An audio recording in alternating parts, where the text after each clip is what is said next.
नारायण हरि हरि, नारायण नारायण हरि हरि, जय जय नारायण नारायण हरि हरि। दूसरे अध्याय में नारद जी ने भगवान से पूछा कि प्रभु ये बताएं इस कथा को किसने सुना, इसका लाभ क्या है, फायदा है कुछ इसमें? भगवान मुस्कुराए कि नारद, भगवान की पूजा पाठ में भी लाभ सोच रहे हो। खैर गलती तुम्हारी नहीं है, गलती दोष जिस युग से आ रहे हो उसका दोष। शायद पृथ्वी लोक पर व्यक्ति इतना स्वार्थी है कि बिना लाभ के कोई काम नहीं करता।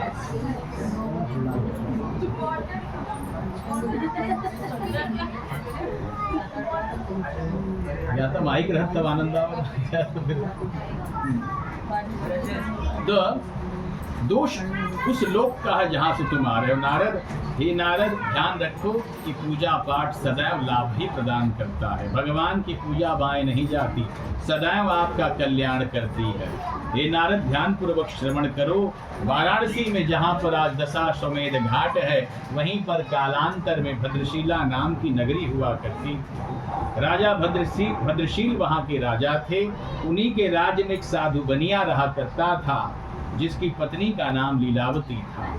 लीलावती परम सुंदर, कामकाज करने में दक्ष थी और भगवान की पूजा पाठ करने में उसका बड़ा मन लगा करता था। एक दिन लीलावती के पड़ोस में भगवान की कथा का आयोजन हुआ, तो निमंत्रण सबसे पहले लीलावती को पहुंचा।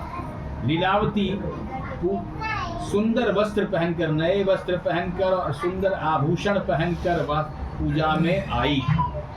सुंदर आभूषण पहनकर जब आई तो कुछ माताएं लीलावती को बड़े ध्यान से देखने लगी। महिलाओं में प्राकृतिक गुण है कि यदि आप बढ़िया महंगी साड़ी पहने हो और झुमका उनका बढ़िया हार और पहने हो तो दूसरी महिला मन मन आपसे प्रतियोगिता करती है ना, ये पहन कर आई है, कल हम बनवाएंगे। और पतिदेव के सर पे शाम को तांडव करती है कि फलानी जो थी सुई वाला झुमका पहनी थी, हम और को चाहिए, है ना। पतिदेव कहते कहाँ देखा, क्या फलाने पहने। तो ये प्रतियोगिता का स्वाभाविक गुण है उनमें। अब लीलावती पहन कर आई, उसको देखा। इतने में एक माता जी ने कहा कि लीलावती, 50,000 का साड़ी पहनी है रे और 1 लाख का हार पहनी है, कहाँ और इतना बन सवर की काहे आई है। लीलावती ने कहा, मैया भगवान की पूजा में नए वस्त्र पहनने चाहिए, अच्छे आभूषण पहनना चाहिए, आप नहीं पहन कर आई। अब माता जी को खराब लगा कि हम नहीं पहनेंगे। तो माता जी ने सोचा कि इसको कैसे बेइज्जत किया जाए। अब धीरे धीरे उनके दिमाग में षड्यंत्र चलने लगा। मंत्रणा करते करते बोली, देख लीलावती, सब कुछ तो अच्छा है तेरा, लेकिन एक कमी है। उसने कहा, क्या मैया? मैं बोलना तो नहीं चाहिए लेकिन बोल दूं। तो लीलावती ने कहा, हाँ मैया बोल दे।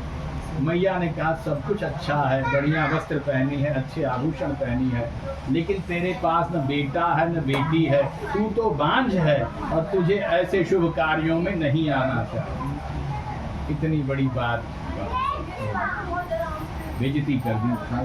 अब लीलावती मने मन लगी रोने, वहीं खड़े खड़े रोने लगी कि इतनी बड़ी बात इन्होंने कहा। लीलावती ने कहा, पंडित जी हमको क्षमा करें, हम घर जाना चाहते हैं। पंडित जी समझ गए कि क्या बात हुई और लीलावती स्थान छोड़कर चली गई। जब घर पर पहुंची तो पतिदेव सोए हुए थे। पतिदेव ने रोने की आवाज़ सुनी तो पूछा कि क्या बात है, काहे रो रही? कहे, आप निठल्लों की तरह सोते रहिए, जमाना क्या कहता है हमसे पूछिए, है ना। आपको तो सुध है नहीं, कौन क्या कहता पीठ पीछे। अरे लोग हमको बांझ कहते हैं, तुमको निकम्मा कहते हैं। अब पतिदेव एकदम खड़े हो गए, तुरंत खटिया पे से उठकर। अच्छा, क्यों कहा? कहीं जमाने का मुंह रोक सकते हो क्या? जाके लड़ाई झगड़ा करोगे?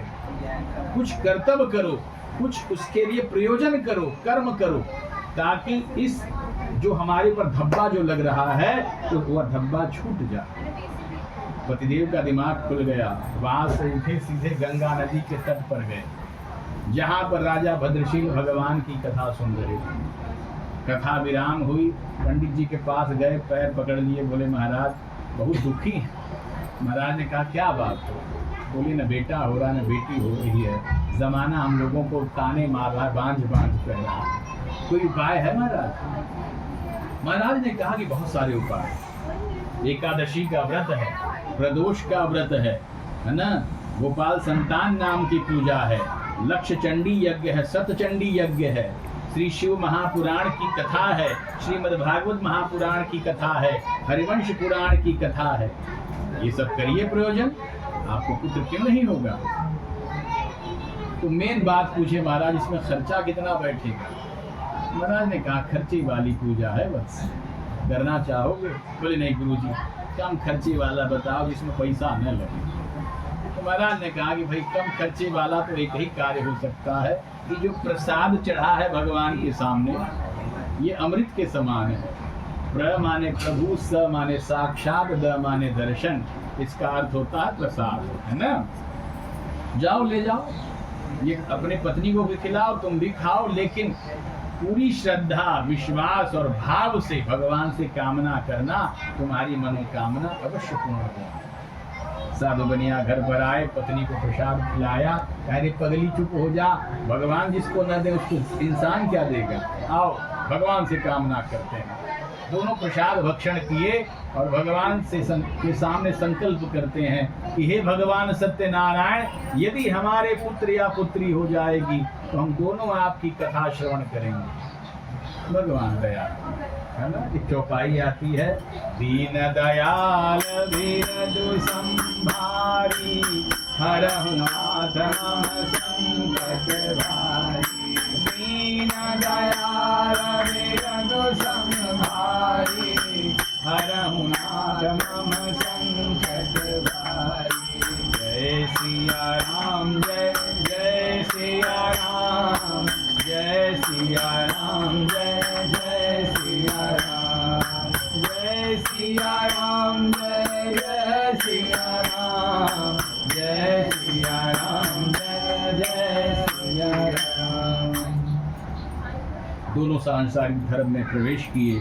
भगवत कृपा से लीलावती गर्भवती हुई और 10 महीने के उपरांत एक सुंदर सी कन्या को जन्म दिया। कन्या के अंदर रोज एक कला बढ़ जाने के कारण उसका नाम कलावती रखा।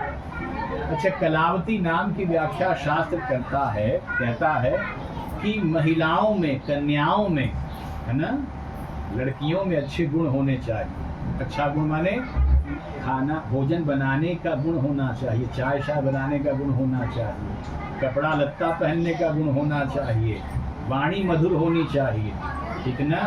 कभी आवश्यकता पड़े, चाहे आजकल रिंग सेरेमनी के रिंग सेरेमनी में लड़कियां नाचती भी हैं, विवाहों में नाचती हैं, बैंड वाला बैंड बजाता है, अगर एक आदमी न नाचे तो बैंड बंद कर देता है कि कोई नाचने वाला ही नहीं, है ना। हाँ, इसलिए कुछ नाचना भी आना चाहिए।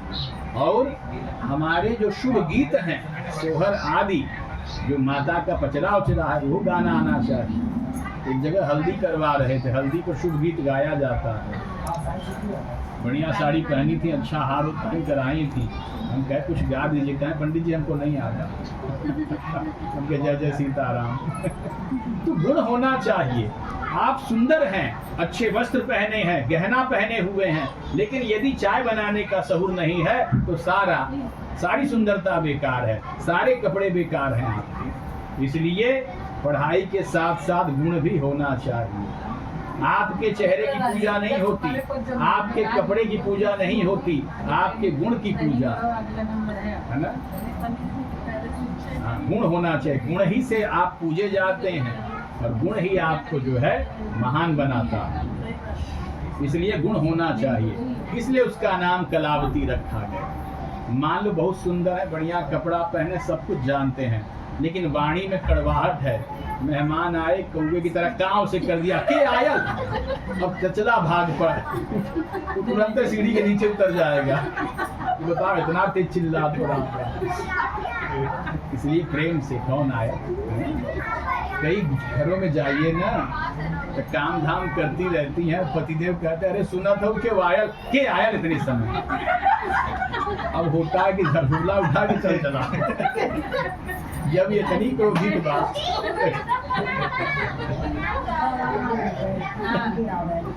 मधुर आवाज में कौन आया है देखो, ऐसा आज के अंदर सारे गुण होने चाहिए तब कलावती बनेंगी। तो कलावती जब हुई तो लीलावती ने पति से कहा, स्वामी भगवान की कथा सुनो।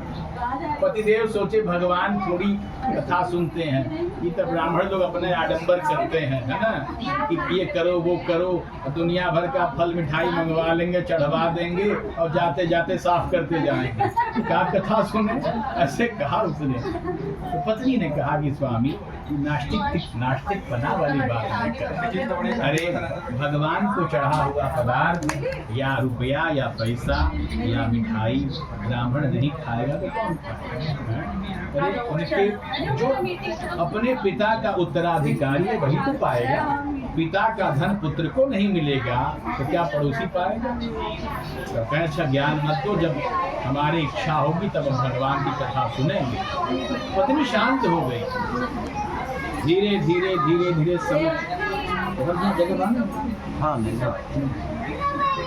धीरे धीरे समय बीता और 20 वर्ष बीत गए।